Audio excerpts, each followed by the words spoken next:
Did you ever feel like you were too aware for your own good? Like you noticed everything, too much? The silence in a room when everyone else was laughing. The tension in your parents' eyes when they said, "Everything's fine." The moment the teacher asked a question, and you knew the answer. But also knew what would happen if you said it out loud. They praised you for being bright, for being advanced, for figuring things out quickly. But no one ever asked how it felt to be the one who always saw through the game. No one ever asked what it was like to carry the weight of knowing. To feel like you were 5 steps ahead, and 10 steps away. There's a loneliness that hides inside the smart kid. Not because they're smarter, but because they learned to see too early. They learned to notice nuance. To make connections others weren't ready to make. To understand pain without needing it explained. And for that, they became strangers in familiar places. Because when you see too much, it gets harder to belong. When your thoughts run deep, but the conversation stays shallow. When your questions are met with blank stares, or worse, with laughter, you start to shrink yourself. Not your mind, but your presence. You let others speak first.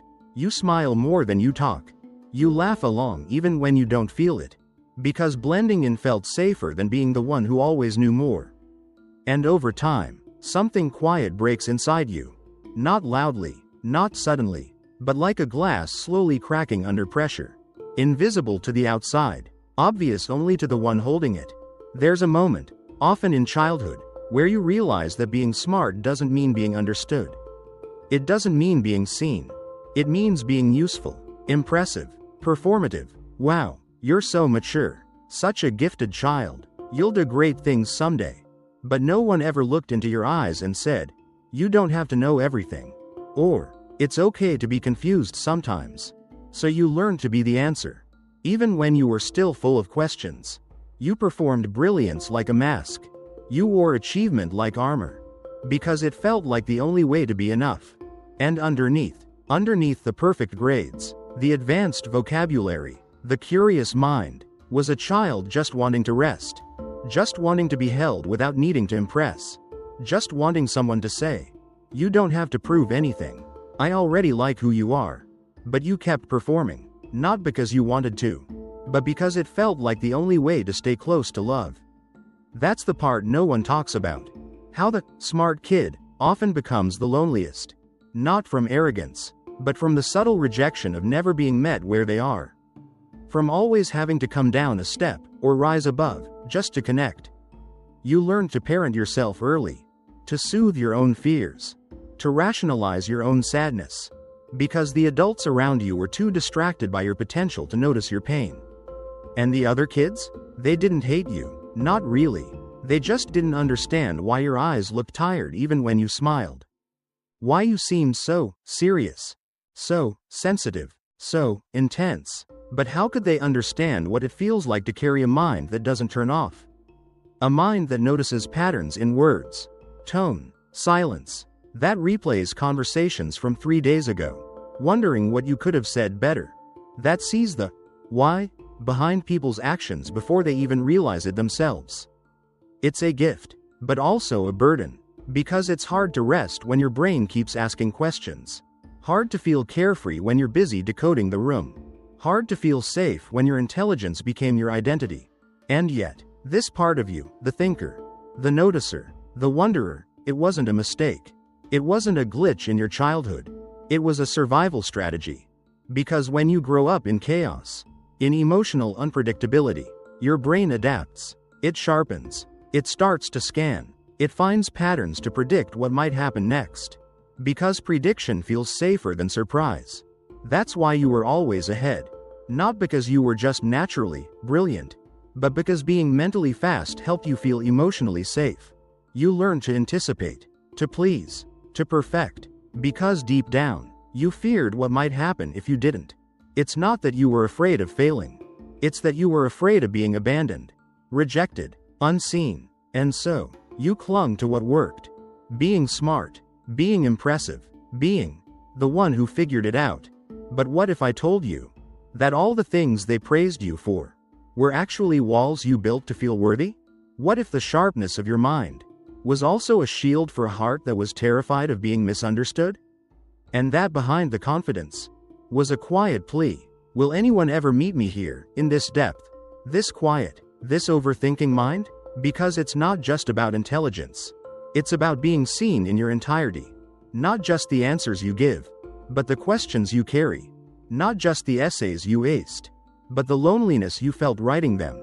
Not just the, "You're so mature," praise, but the childhood you quietly skipped to earn it. You became your own guardian far too early. Not because you wanted to, but because there was no one else holding that role. So you stepped up. You became the calm one, the reliable one, the wise one, even when you were still the child. And the world didn't notice. They called you gifted. They called you strong. But no one asked, what did you lose in the process of becoming that? Because every child who becomes too grown too fast loses a piece of innocence they'll never get back. Not the kind that's playful, but the kind that believes they'll be held no matter what. The kind that believes they're lovable without proving it. That's the cost of early brilliance. Of being special. You get the praise, but lose the permission to be messy. And when you're not allowed to be messy, you start to believe that love is conditional. That you must stay useful to stay wanted. That silence means disapproval. That slowing down means falling behind. So you push. You overthink. You excel. And no one sees that the thing driving your excellence is a quiet fear of not being enough without it. But I see it. I see the kid who never felt safe enough to be average. Who never got to stumble without someone watching. Who never got to say, "I don't know," without a pang of guilt. I see the quiet exhaustion you carry. From always having to know. Always having to be ahead. Always having to be the one. And I want to tell you something you may have never heard. You were never supposed to carry it all. Your intelligence is not a debt to repay.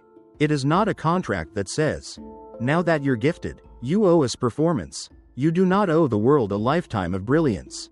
Just because they labeled you early. You owe yourself peace, permission to rest, to be soft, to be unsure, to not know the next answer. Even now, you might feel like this message is too much, too personal, too accurate. That's the nervous system of the smart kid. Always on guard, always bracing for the next thing to fix. But you don't have to fix anything right now. You can just be. You can exhale. You can feel how tired your spirit is from all the years of performing okayness. And maybe, just maybe, you can believe this. You are allowed to be deeply known. Not for what you do, but for who you are. When you're not trying. If this resonated, you're not alone. Let me know what part felt real to you. And if it felt real, it's because you've been carrying this story in silence for a long time. A story stitched into your nervous system. One that says, if I am not impressive, I will not be loved. If I am not useful, I will be forgotten. If I am not perfect, I will be too much. That's not your voice. That's a belief you inherited from a world that didn't know how to hold your sensitivity. From caretakers who only knew how to notice success, not sadness. From teachers who saw the answers but missed the ache. From peers who found you intimidating instead of inviting. So you became what they needed.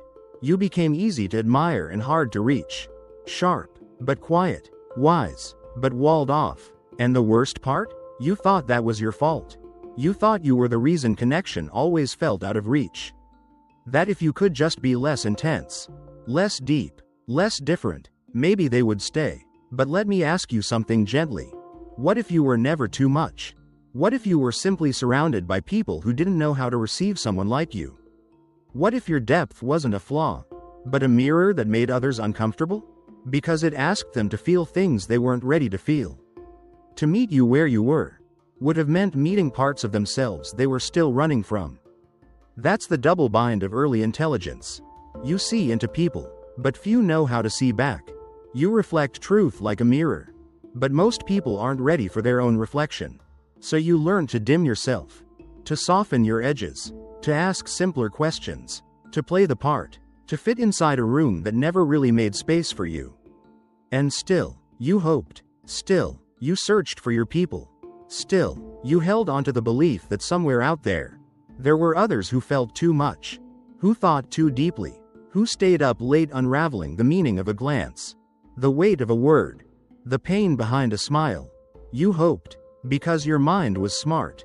But your heart was still tender, still believing in belonging, still aching to be known.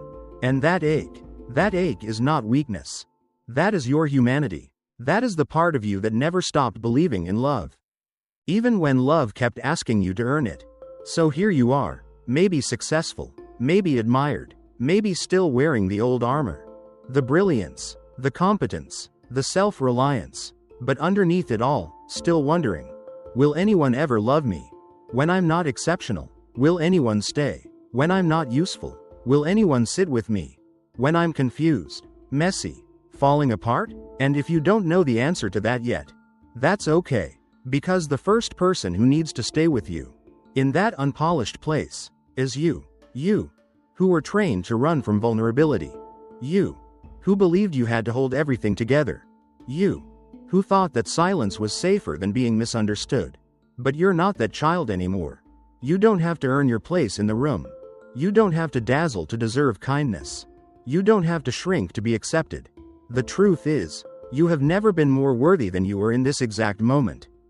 Not when you got the award. Not when you were praised. Not when you figured it all out.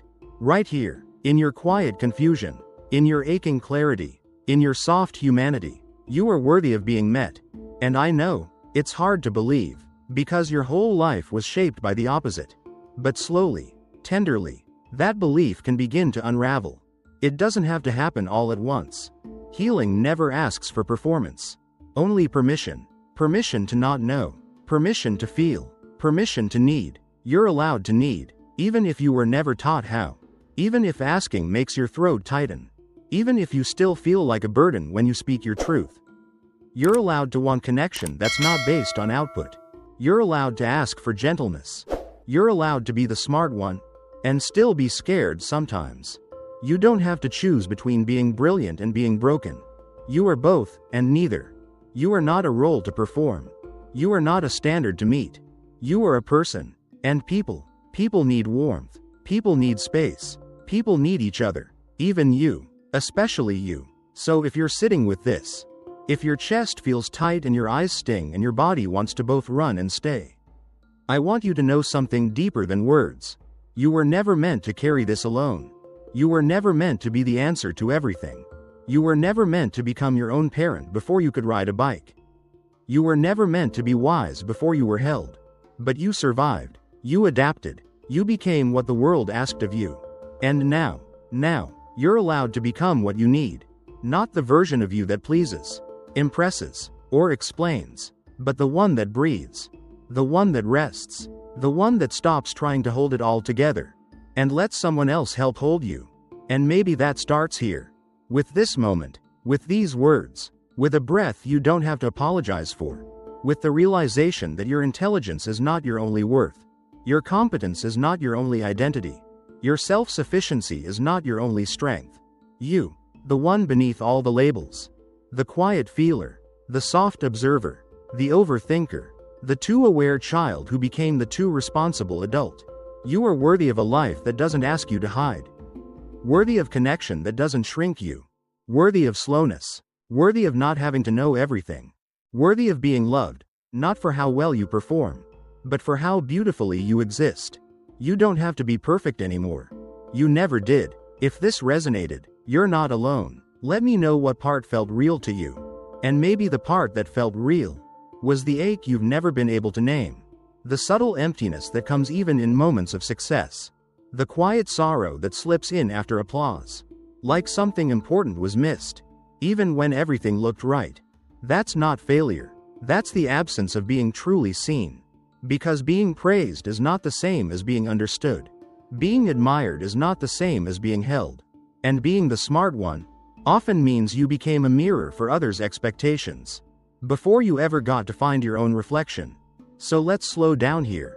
Just for a moment. Let's imagine you, not as the student, the achiever, the thinker, but as the child you once were.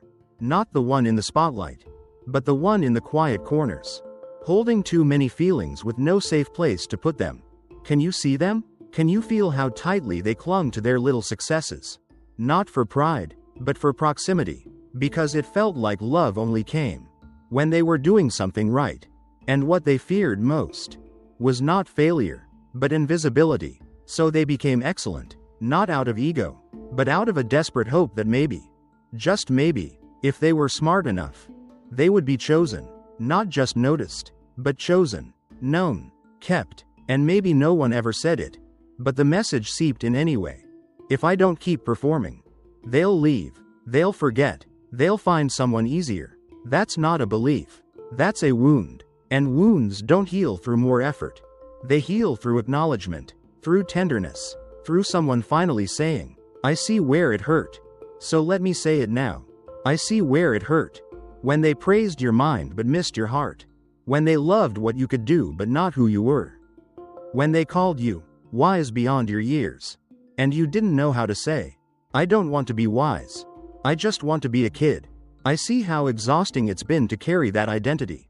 How heavy the crown of the smart one becomes when you can't set it down without losing your worth. But here's the truth that changes everything.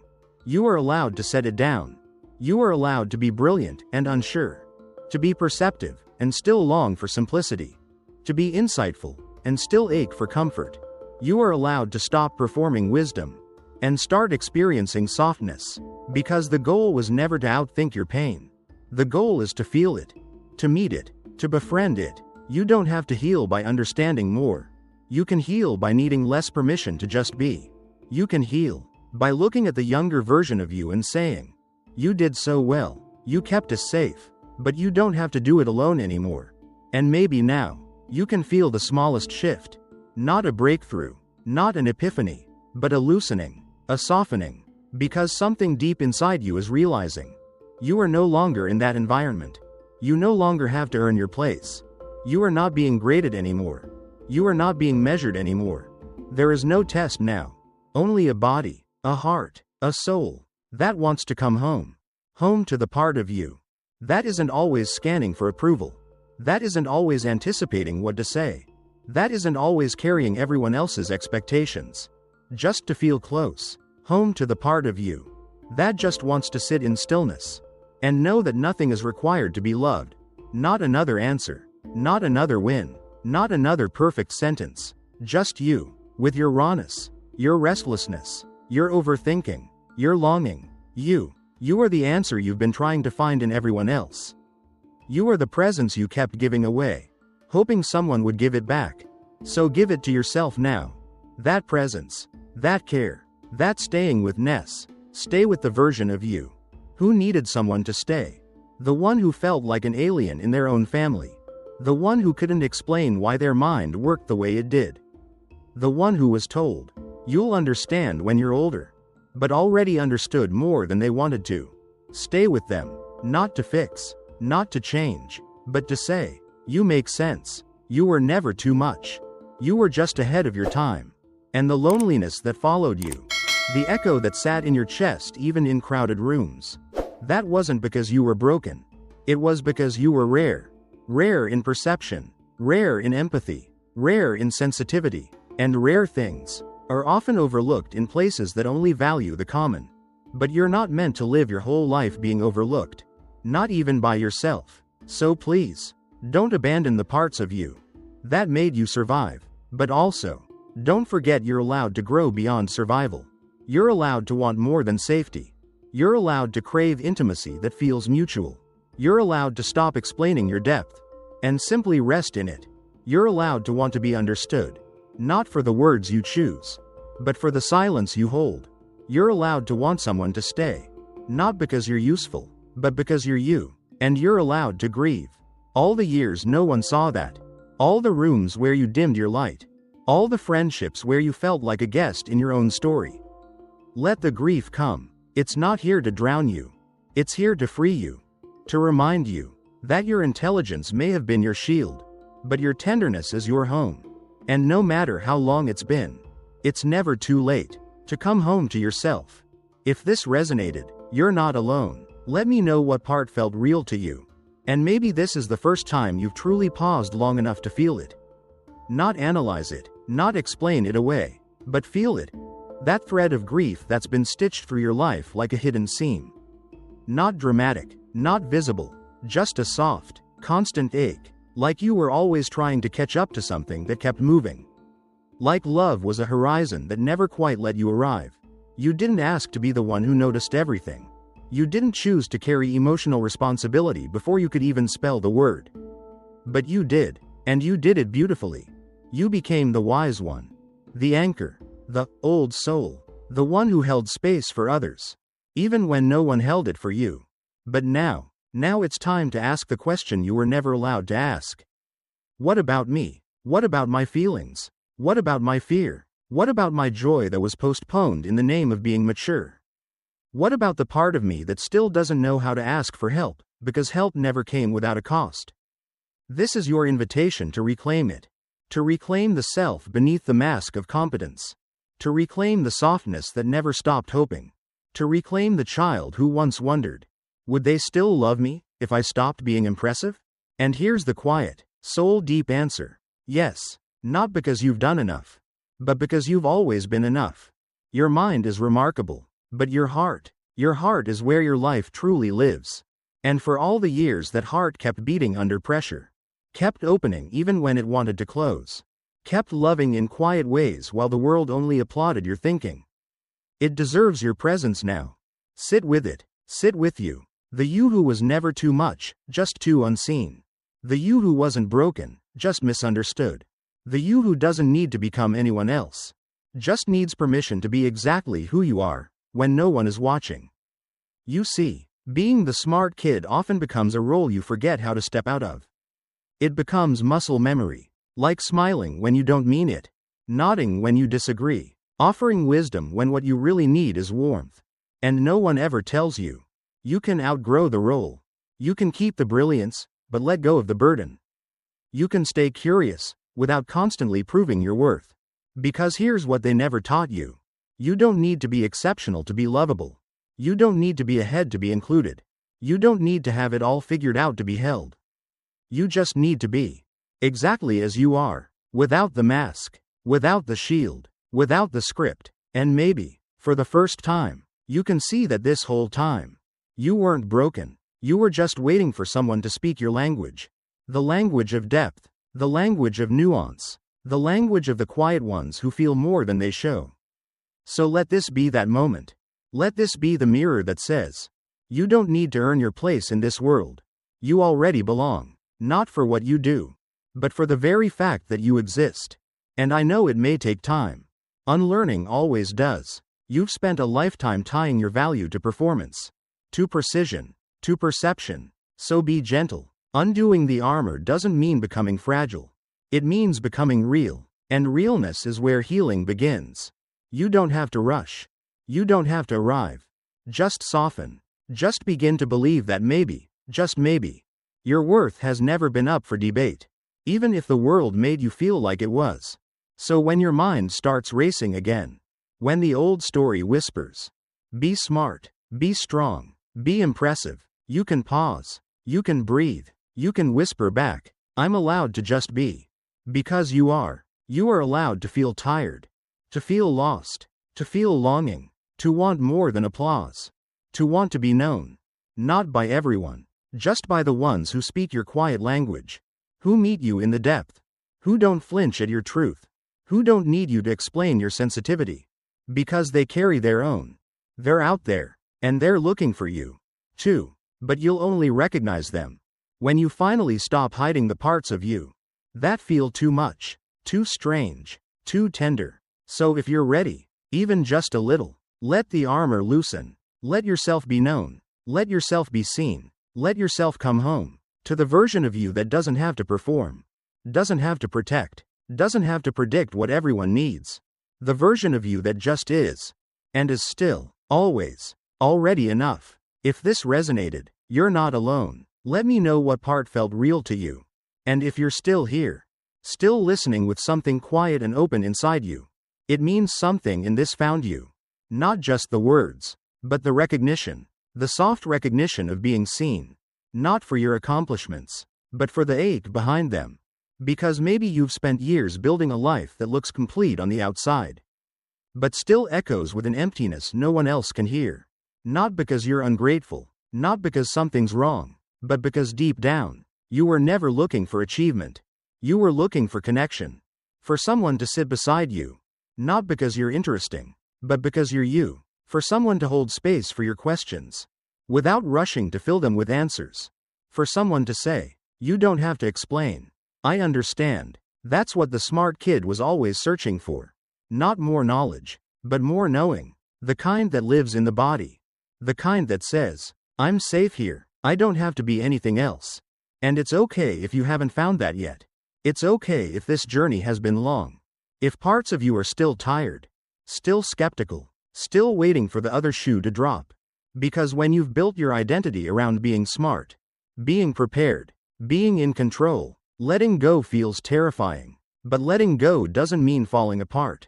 It means falling into yourself, into softness, into the kind of quiet you were too busy surviving to notice. And when you fall in, you begin to realize, all the things you thought made you lovable were never the real source of your worth. Not the awards, not the early reading skills, not the cleverness, not the emotional labor you gave before you even understood boundaries. It was never those things. It was always you. You, the kid who loved deeply. You, the teen who stayed up late trying to make sense of life. You, the adult who still shows up, even when they're weary. You have always been the thing worth loving. Even when no one told you. Even when no one stayed. Even when the only constant was your own awareness. And now you get to love yourself in a way no one ever modeled for you. Not because you figured it all out, but because you're finally allowing yourself to stop performing. To sit in your humanity. In your contradictions. In your longing and your logic. In your brilliance and your brokenness. And say, I am allowed to be all of this. That is not failure. That is healing. Healing is not linear. It is not neat. It is not a checklist you can outsmart. Healing is the courage to come back to the places in you that were once exiled. To gather them. To listen. To say, you belong here, too. Even the part of you that still braces for judgment. Even the part that hides behind intellect. Even the part that doesn't know how to ask for what it needs. Especially those parts. Because they're the ones who learned to protect you. And now they're tired. And now they need to be held. Not fixed. Not dismissed. Just held. So if this moment feels tender. If you don't know whether to cry or breathe or simply sit in silence. That's okay. That's your body recognizing that something sacred is happening. Something is softening. Something is returning. Something is exhaling. Maybe for the first time in years. This is not the end of the journey. But it is a homecoming. A quiet place where the smart kid, the tired adult, and the hopeful human all get to sit at the same table and finally feel like they belong. And if no one ever told you this, let me be the first. You're not too much. You're not too sensitive. You're not too intense. You're not too different. You are a whole, complicated, beautiful human, worthy of connection without condition, worthy of being known beyond what you offer, worthy of being loved, not for what you produce, but for who you are when the lights go out and the masks come off. And that person, that soft, curious, wounded, wise soul inside you, is more than enough. If this resonated, you're not alone. Let me know what part felt real to you.